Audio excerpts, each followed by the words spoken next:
الحمدللہ الحمدللہ رب العالمین والصلاة والسلام علی الانبیاء والمرسلین اعوذ باللہ من الشیطان الرجیم بسم اللہ الرحمن الرحیم رب اشرح لی صدری ویسر لی امری واحلل عقدۃ من لسانی یفقہوا قولی واجعل لی وزیرا من اہلی یا حی یا قیوم برحمتک استغیث رب زدنی علما رب زدنی علما رب زدنی علما آمین۔ محترم سامعین، حاضرین کرام، السلام علیکم ورحمۃ اللہ وبرکاتہ۔ الحمدللہ اللہ کے فضل و کرم اور اس کی توفیق سے آج 17 فروری 2024 کو ہم اپنا درس اپنے وقت مقررہ پر شروع کر رہے ہیں۔ سورہ انعام کا مطالعہ ہمارا جاری ہے۔ آیت نمبر 70 تک ہم پڑھ چکے ہیں۔ آج انشاءاللہ آیت نمبر 71 سے ہم اگلا رکوع اپنے درس کا آغاز کر رہے ہیں۔ آج کا رکوع جو ہے تقریباً 12 آیات پر مشتمل ہے۔ اس میں سے شروع کی 3 آیات جو ہیں اس میں اللہ تعالیٰ نے ہمارے ایک عقیدے کی بات ہمیں سمجھائی ہے، وہ یہ کہ ہمارا یہ یقین کامل ہونا چاہیے کہ اللہ کے سوا کوئی بھی جو ہے وہ کسی قسم کے نفع نقصان کا مالک نہیں ہے۔ اس بات کو اللہ تعالیٰ نے یہاں پہ بتائی، اور یہ عقیدہ، یہ توقع اللہ کے اوپر بہت ضروری ہے۔ ہمارے عمل سے اس کا بہت گہرا تعلق ہے۔ جب ہمارا یہ عقیدہ مضبوط ہوتا ہے نا کہ اللہ کے سوا ہمیں کوئی نقصان نہیں پہنچا سکتا، کوئی نفع بھی نہیں دے سکتا، تو ہمارا عمل کرنا جو وہ آسان ہو جاتا ہے۔ کیونکہ جب انسان نیک اعمال کر رہا ہوتا ہے، سیدھے راستے کے اوپر چلنے کی کوشش کر رہا ہوتا ہے، تو اس کے آگے رکاوٹیں آتی ہیں، ہنڈرنسز آتی ہیں، شیطان رکاوٹیں ڈالتا ہے، مختلف قسم کے ڈراوے دیتا ہے کہ بھئی اس راستے پہ نہ جانا، اس میں تو بہت مشکلات ہیں، صحیح بات کرو گے تمہارے اپنے تمہیں چھوڑ جائیں گے، تمہاری نوکری ہاتھ سے چھوٹ جائے گی، تمہاری چھٹیاں کینسل ہو جائیں گی۔ مختلف قسم کے ڈراوے ملتے ہیں کہ بھئی بات کو گھما پھرا دو، سیدھی بات نہیں کرنی ورنہ کام بگڑ جائے گا۔ تو یہ چیز انسان کو پھر وہ کمزور کرتی ہے کہ وہ سمجھتا ہے کہ بھئی اس راستے پہ جانے سے میرا نقصان ہو جائے گا۔ لیکن جب اللہ کے اوپر اتنا انسان کا توکل کامل ہوتا ہے کہ جب تک اللہ میرا نقصان نہیں چاہے گا تو میرا کوئی نقصان نہیں کر سکتا۔ اگر اللہ نے بتایا کہ کامیابی اس راستے کے اندر ہے تو پھر کامیابی اسی کے اندر ہی ہے۔ اس راستے میں چلوں گا، میرا کوئی نقصان نہیں کر سکتا ہے، چاہے بظاہر مجھے کامیابی نظر نہیں آ رہی، چاہے بظاہر مجھے کوئی نقصان قریبی محسوس ہو رہا ہے، لیکن ان دا اینڈ اس میں فائدہ ہی ہوگا، انسان کا توکل مضبوط ہو جائے گا۔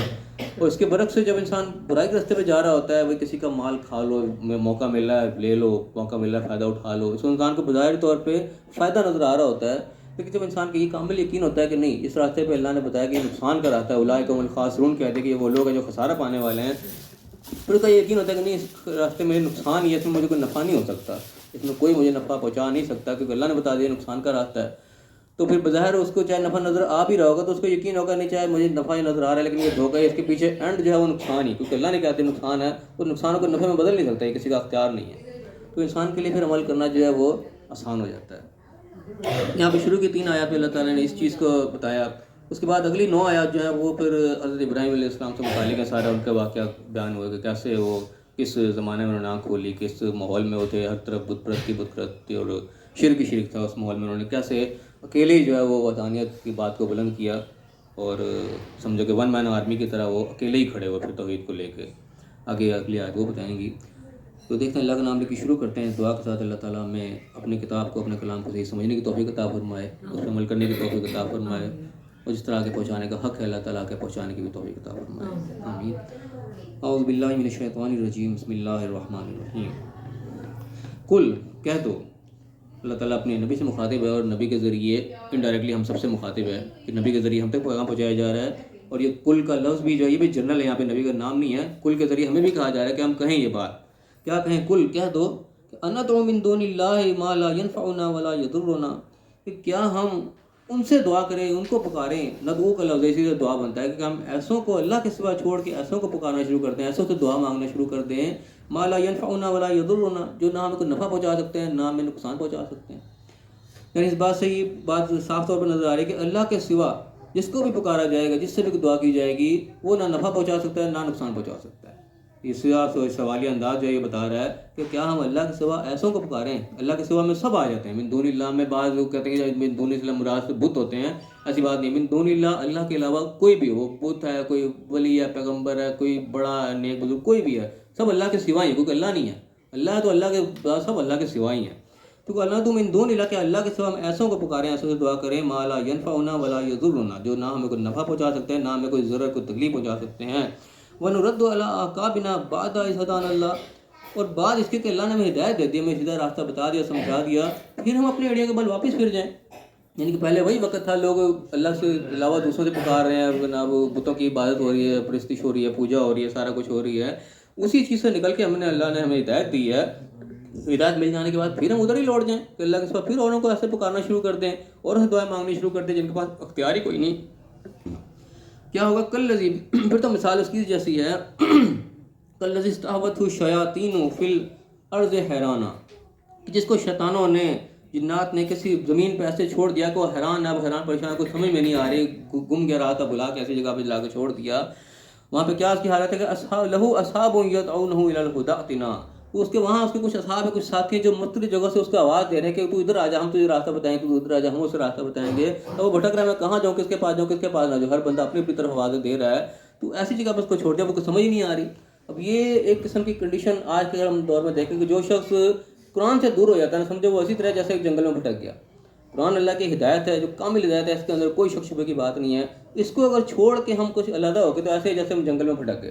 ہر بندہ ہمیں آوازیں دے رہا ہوگا, یہاں پہ بھی ہر مختلف فرقے والے اور مختلف جماعتیں اپنے اپنے طرف بلا رہی ہیں, آؤ ہماری طرف, ہم سیدھے راستے پہ, بولا آؤ ہم سیدھے راستے. ہر بندہ اپنا اپنا راستہ بتا رہا ہے, ہر بندہ اپنی اپنی پٹی پڑھا رہا ہے. وہ عام بندے کو سمجھ نہیں آتی بھی کس کی بات ہے, یہ اور بات کرتا ہے, وہ اور بات کرتا ہے, وہ اور بات کرتا ہے. سب اپنی جگہ عالم بنے بیٹھے ہیں, کس کی مانے کس کی نہ مانے. یہ وہ چیز اس طرح کی ہو جاتی ہے کہ جو اصل جو جگہ تھی, جو اللہ اصل ہدایت تھی, اس کو تم چھوڑ بیٹھے. تو اب ایسے ہی جیسے جنگل میں بھٹک گئے, ہر بندہ اپنی اپنی آوازیں لگا رہا ہے, وہ پریشان ہے, میں جاؤں کہاں.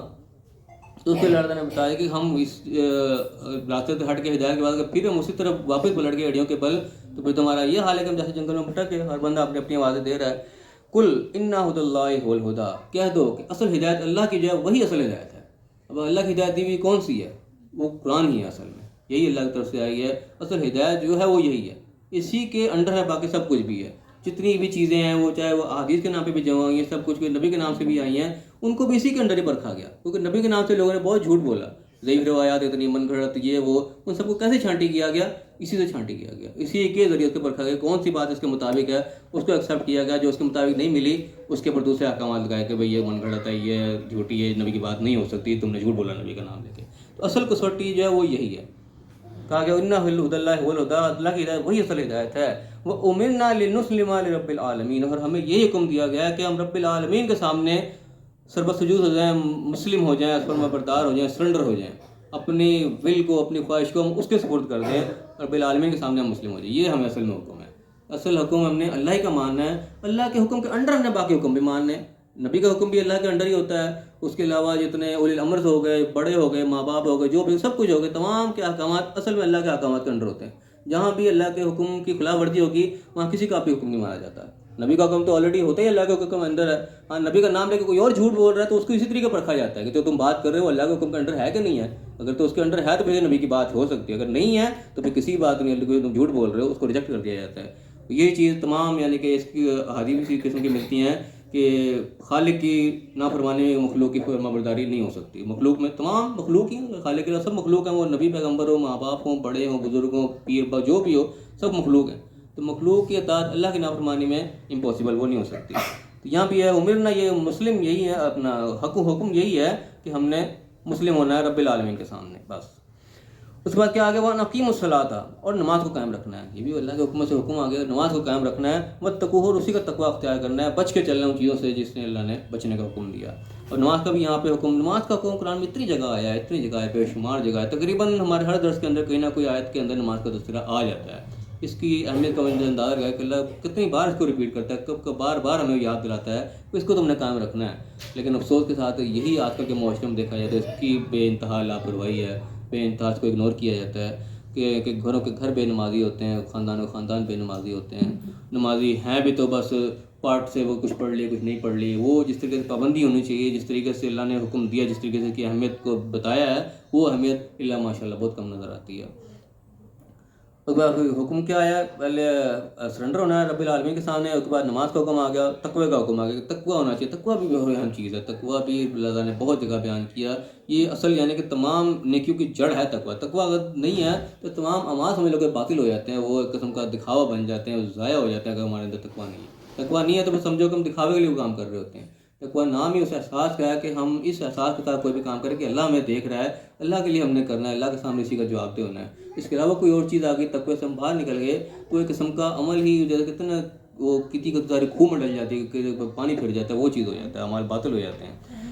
تو نماز کو قائم کرا کے ساتھ یہ تقوی کی بات آ گئی. وہ الذی الیہ تحشرون، پھر وہی ہے جس کے ساتھ تم نے جمع ہونا ہے، یعنی کہ بھاگ کے جاؤ گے کہاں، اینڈ تو پھر وہی جانا ہے، اسی کے سامنے حاضر ہونا ہے، جواب دہی اسی کے سامنے ہی ہونی ہے. تو اگر سلپ ہونے کی کوشش کریں گے کہیں جا ہی نہیں سکتے، اینڈ جانے ہی وہیں ہیں. تو آخر میں بات کنکلوڈ وہی ہوگی، وہ الذی الیہ تحشرون، وہی وہ ذات ہے جس کو تو تم نے جانا ہے، وہی ذات تمہیں حکم دے رہی ہے، اسی کے حکم کو تم نے ماننا ہے، نکل کے کہیں جا نہیں سکتے.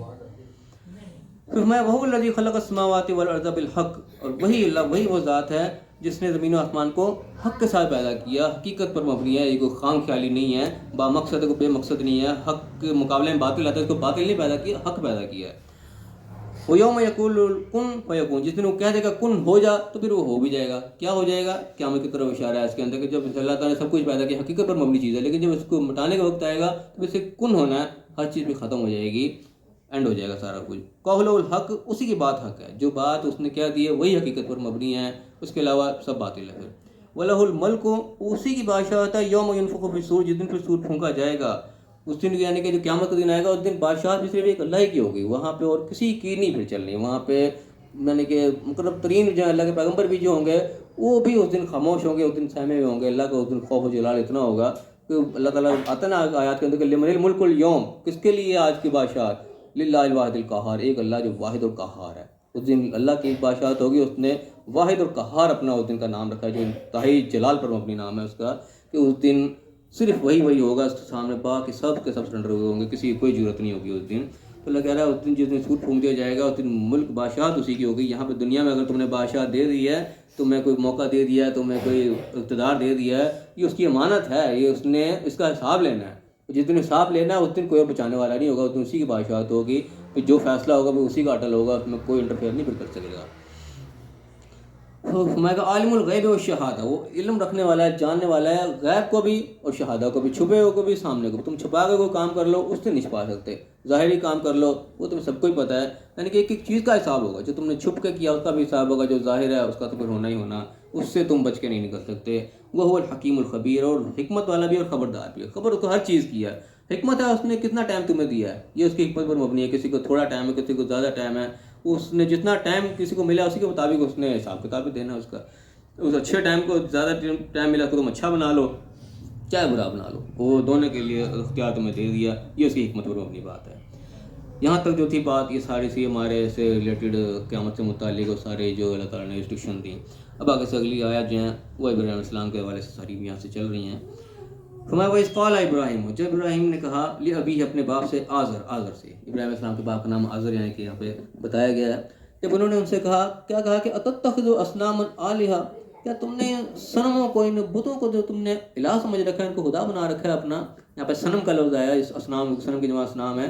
قرآن میں بتوں کے لیے وثن کا لفظ بھی آتا ہے، اوثان کا لفظ بھی آتا ہے، اس کے معنی بھی بت ہوتے ہیں. صنم کا یعنی کہ لفظ ایک طرح کا علماء بیان کرتے ہیں اس کا، یعنی کہ کوئی بھی ہر وہ چیز ہے، یعنی کہ بت بھی اس کے اندر آ جائے، بت کے علاوہ بھی کوئی ایسی چیز جو ہمیں اللہ سے ہٹا کے کسی اور طرف لگا دے، اس کے اوپر صنم کے لفظ کا اطلاق ہو جاتا ہے. اس لیے صنم کا لفظ ہمارے یہاں اور جگہوں پہ بھی استعمال ہوتا ہے کہ یعنی کہ تم ان جگہوں کو جو تم نے بت بنا کے اپنے رکھ لیے ہیں، ان کو تم الہ سمجھ رہے ہو، خدا سمجھ رہے ہو. انی اراک و قومک فی ضلال مبین، میں تجھے بھی تیری قوم کو بڑی کھلی گمراہی میں دیکھ رہا ہوں کہ تم تو عجیب سی گمراہی میں پڑے ہوئے ہو کہ اپنے تم نے بنا کے رکھ لیے بے جان چیزیں، ان کو تم اپنے نقصان کا مالک سمجھنے لگ گئے ہو.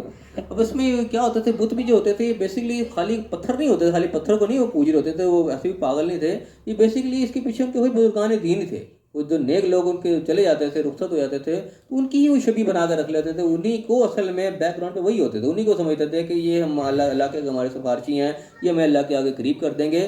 بالکل اسی قسم کے عقائد جو ہمارے یہاں موجود ہیں اس وقت. یعنی کہ اور کوئی ذریعہ نہیں تھا، کوئی کیمرے نہیں تھے، کوئی ایسی پکچر بنائے گا تو یہ 8 سالوں کے بعد تصویر بنا کے پتھر بنا کے تراشنا ان کو آتا تھا. وہ اسی قسم کی شکل کی تراش کو سامنے رکھ لیتے تھے ایک سمبل کے طور پہ. اصل میں پیچھے یاد دہانی وہی ان کے بزرگ لوگ ہوتے تھے تو آج بھی جو ہمارے یہاں سلسلہ ہے صرف یہ بت والا سلسلہ یعنی کہ ختم ہو گیا، کیونکہ اس کو بڑی اسٹرکٹلی یعنی کہ منع کیا گیا. اسلام جب آیا اس وقت یہ چیز تھی سامنے، اس کو بالکل کٹ آف کیا گیا. تو یہ چیز تو ظاہر اسلام مسلمانوں میں نہیں آئی، کہ اس کے ذریعے اور اس کے آلٹرنیٹ بن گئے، تصویریں آ گئیں، اس کی جگہ قبریں آ گئی، مزارات آ گئے. کیونکہ پیچھے عقیدہ جو بیسکلی ان کا بھی یہی ہوتا تھا، وہ صرف پتھر کو نہیں پوج رہے ہوتے تھے، پتھر کے پیچھے وہ ان کے بزرگ ہی ہوتے تھے جن کی اصل میں عبادت کی جاتی ہے، جن کو نفع نقصان کا مالک سمجھا جاتا تھا.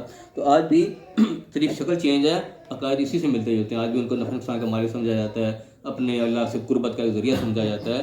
بالکل سیم چیزیں، کوئی زیادہ فرق نہیں ہے. تو ابراہیم علیہ السلام کہنے کہ تم کیا کام کرنے والے لگے ہو، میں تمہیں بھی تمہاری قوم کو بڑی کھلی گمراہی میں دیکھوں گی. تو سیدھی گمراہی ہے اس کے اندر، تو کوئی دلیل والی بات ہی نہیں ہے. کوئی چلے گئے اللہ کے نیک بندے تھے، تم نے ان کو کیا ہستیاں بنا کے سمجھ لیا، نفع نقصان کا مالک سمجھ کے بیٹھ گئے تم. اب میں کہا وَكَذَلِكَ نُرِي إِبْرَاهِيمَ مَلَكُوتَ السَّمَاوَاتِ وَالْأَرْضِ. تو اس طرح ہم نے ابراہیم علیہ السلام کو آسمان و زمین کی بادشاہتیں پھر دکھانی شروع کر دی، ان کو زمین و آسمان کی بادشاہت دکھائی. اب یہاں پہ زمین آسمانوں اور زمین کی بادشاہت دکھانے کا تذکرہ ہو رہا ہے. آسمان و زمین کی بادشاہت ولا عالم کس طریقے سے دکھائی، کیا ان کو بھی اسی قسم کی معراج ہوئی شاید، جس طرح آپ وسلم کے بارے میں آتا ہے زمین آسمان کی بادشاہت اللہ ان کو دکھائی، کوئی حقیقتیں ان کے اوپر کھولیں.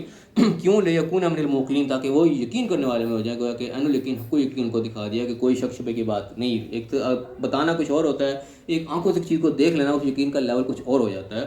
تو یہاں پہ ابراہیم علیہ السلام کو اللہ بتا رہا ہے کہ آسمان و زمین کی بادشاہت دکھائی. ایک قسم کا معراج ٹائپ کا یہاں پہ واقعہ اللہ تعالیٰ ایک قسم کا بیان کر رہا ہے ان کے حوالے سے. اچھا، آپ صلی اللہ علیہ وسلم کی معراج کا واقعہ جتنا بھی تمام کا تقریباً حدیث کے اندر آتا ہے. قرآن میں کوئی خاص جو ہے نا اس کا وہ اصل میں بیس نہیں ملتی. خاص طور پہ آ جا کے صرف ایک آیت لی جاتی ہے، وہی وہ 15 سے جہاں سے شروع ہوتا ہے سبحان الذی اسریٰ بعبدہ لیلا من المسجد الحرام الی المسجد الاقصیٰ. اس آیت کو لیا جاتا ہے، لیکن اس آیت میں بھی بیسکلی آپ کا نام کوئی نہیں ہے. اللہ تعالیٰ نے ایک مبہم بات بیچ میں رکھی ہے، سبحان الذی اسریٰ بعبدہ، پاک وہ ذات جو لے گی اپنے بندے کو. کس بندے کو لے گئی، کوئی نام وہاں پہ کسی قسم کا نہیں ہے. باقی حدیث کے اوپر ڈیٹیل بہت موجود ہیں، کیونکہ ابراہیم علیہ السلام کا یہاں نام خاص طور پہ آ رہا ہے کہ ابراہیم علیہ السلام نے آسمان و زمین کی بادشاہت دکھائی. ان کے بارے میں کلیئر کٹ یہاں پہ آسمان و زمین کس طرح دکھائی، کیفیت یہاں کوئی بیان نہیں ہوئی، لیکن نام کے ساتھ یہ ضرور ہے. کیونکہ وہاں پہ 15 سے 12 جہاں پہ وہاں پہ نام کسی کا بھی نہیں ہے، ایک جنرل اللہ نے عبد کا لفظ استعمال کیا ہے، پر اسی کو دلیل لے کے باقی ساری حدیث بھی اسی کے اوپر ہی ہیں. حدیث بارش کے اوپر بہت ہیں جو بھی ہیں، اسی لیے کچھ علماء جو ہیں بڑے ماڈرن قسم کے اس میں اختلاف بھی کرتے ہیں کہ اس قسم کی مطلب میں رائے نہیں ہوئی جس قسم کی بتائی جاتی ہے قرآن، کیونکہ اس کے اوپر کوئی بالکل کلیئر کٹ کوئی اس کی وہ نہیں کرتا عکاسی کی بھی صحیح ہوا. تو پر وہ ایک علیحدہ بحث ہے، ہمارا وہ ٹاپک نہیں ہے، نہ ہم اس میں پڑھنے کی ضرورت ہے، نہ ہم سے کوئی قیامت کے دن بارے کا سوال ہونا ہے. ایسی کوئی بحث ہو بھی تو ہمیں اس پہ اوائڈ ہی کرنا چاہیے، کیونکہ وہ چیزیں ہمارے لیے آؤٹ آف سلیبس ہو جاتی ہیں. پر ابراہیم علیہ السلام کو اللہ تعالیٰ نے یقین دلانے کے لیے آسمان و زمین کی بادشاہت دکھائی، کیونکہ وہ نبی ہوتے تھے، ان کا لیول کچھ اور ہوتا تھا، ان کے اوپر ذمہ داری بہت بڑی ڈالی جاتی تھی، تو ان کو یقین بھی اسی لیول کا دلایا جاتا تھا، کیونکہ معجزات ان کو دکھائے جاتے تھے، دیے جاتے تھے، کیونکہ انہوں نے تبلیغ کرنی ہوتی تھی. تو ان کا جو یعنی کہ یقین اور کامل جو ہے وہ اللہ تعالیٰ بہت ہائی لیول پہ جا کے بناتا تھا تاکہ ان کے بات کے اندر پاور ہو. تو اللہ تعالیٰ نے یقین دلانے کے لیے ان کو زمین و آسمان کی جو ہے بادشاہتیں دکھائیں.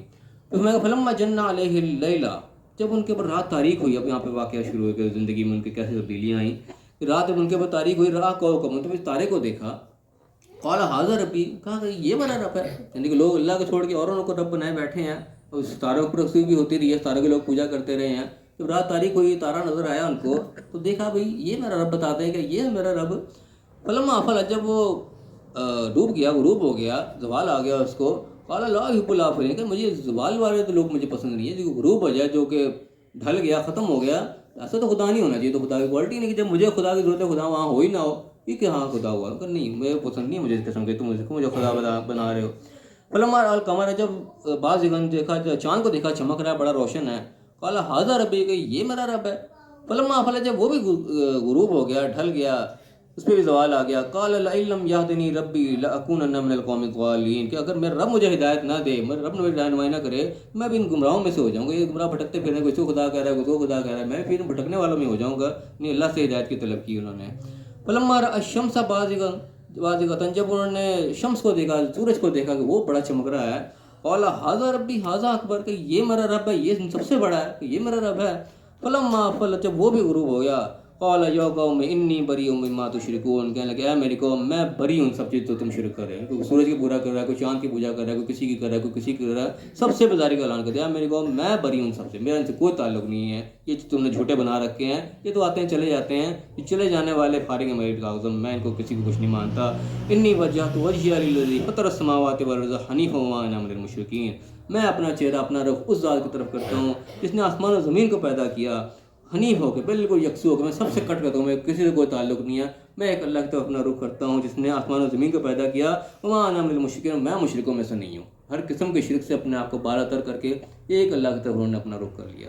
اب یہاں پہ ابراہیم علیہ السلام یعنی کہ اکیلے ہیں، کوئی نہیں، باپ تک یعنی کہ قریب ترین باپ ہوتے ہیں انسان کے، وہ بھی بت پرستی میں ڈوبا ہوا ہے، پوری قوم بت پرستی میں ڈوبی ہوئی ہے۔ انہوں نے سب سے بیزاری کا اعلان کر دیا کہ یا قوم انی بری مما تشرکون، ہے میری قوم میں بری ہوں سب سے، میں بیزار ہوں، آبازار ہوں سب سے جس کو تم شرک کر رہے ہو، میں ایک اللہ سے اپنا رشتہ جوڑتا ہوں۔ یہ یعنی کہ انہوں نے قسم کا ون مین آرمی ہونے کا ثبوت دیا کہ سارے جو بھاڑ میں کوئی تعلق نہیں تمہارے سے، میں تو اس پہ آؤں گا جو اللہ نے مجھے دکھایا۔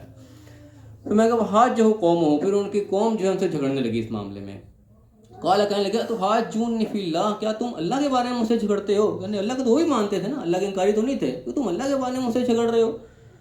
وقت ہدانی، جبکہ اس نے مجھے ہدایت دی، اس نے مجھے راستہ دکھایا، اس نے مجھے گائیڈ کیا ہے، تم اللہ کے بارے میں میرے ساتھ جھگڑ رہے ہو۔ ولا اخاف ما تشرکون به، میں نہیں ڈرتا سے جس تم مجھے ڈرا رہے ہو، دیکھو تم شرک کر رہے ہو، میں اس سے کوئی خوف نہیں کھاتا۔ آج بھی یعنی کہ لوگ اندر قسم کے خوف پائے جاتے ہیں، جناب 11ویں آتی دودھ والے دودھ بیچنا بند کر دے کہ ہماری بھینسیں دودھ دینا چھوڑ دیں گے، خوف ان کے دلوں میں بیٹھا ہوا ہے، سارا دودھ وہاں پہنچائیں گے، خوف ہے نا یہ بھی اس چیز کا۔ مطلب وہ ابراہیم علیہ السلام کہ میں نہیں ڈرتا جس سے تم مجھے ڈرا رہے ہو، کوئی میرا کوئی نقصان نہیں بگاڑ سکتا، الا ان شاء ربی شیئا، ہاں میرا رب میرے لیے کچھ چاہے تو ٹھیک ہے، نقصان ہوگا کوئی اللہ کی طرف سے ہو جائے، میں ان سے نہیں سکتا، میرا نقصان ہو بھی جائے گا تو میں یہ نہیں کہوں گا تمہاری سے وجہ سے ہو گیا، ٹھیک ہے اللہ کی مرضی تھی، کوئی میرے سے ہوئی ہوگی، غلطی ہو گیا، وہ اللہ نے کیا، ان سے میں کوئی نہیں ڈرتا جسے تم میرے سے ڈرا رہے ہو۔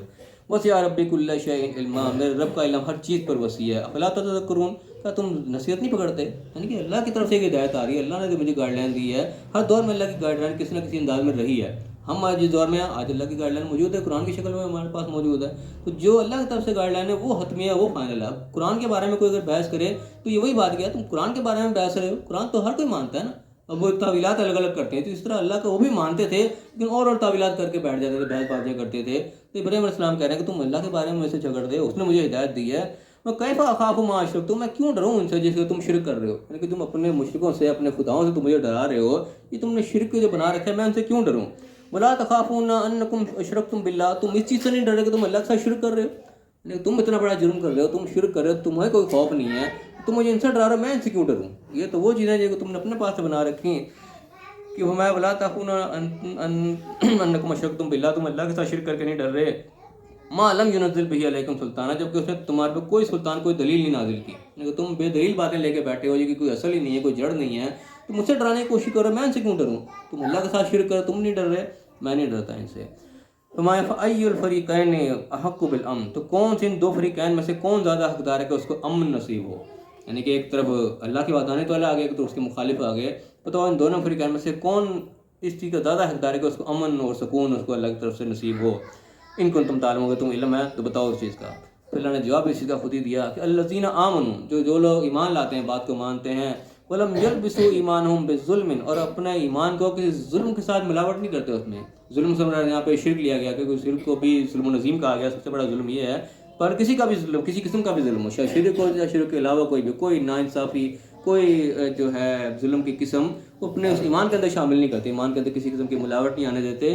اولئک لہم الامن، یہ ہیں وہ لوگ جن کے لیے امن ہے، وہ مہتدون و ہدایت یافتہ ہیں، یعنی کہ ایمان ان کا کامل ہونا چاہیے، جو بات اللہ کے سامنے آ گئی اس کے اوپر وہ ڈٹنے والے ہوں، اس کے اندر کوئی ملاوٹ نہیں ہونی چاہیے، ان کا ایمان پہ کوئی ڈولنا نہیں چاہیے، کوئی شرک اس کے اندر شامل نہ ہو، کوئی ظلم شامل نہ ہو، کوئی ناانصافی شامل نہ ہو، جو اپنے ایمان کو مخلص رکھیں گے، خالص رکھیں گے، ان کے لیے اللہ کی طرف سے امن کا پیغام ہے، امن کی خوشخبری ہے، وہ لوگ امن میں رہیں گے، سکون میں رہیں گے، ان کو بے سکونی نہیں ہوگی، وہ مہتدون، وہ ہدایت یافتہ ہوں گے، صحیح راستے پر وہ جا رہے ہوں گے۔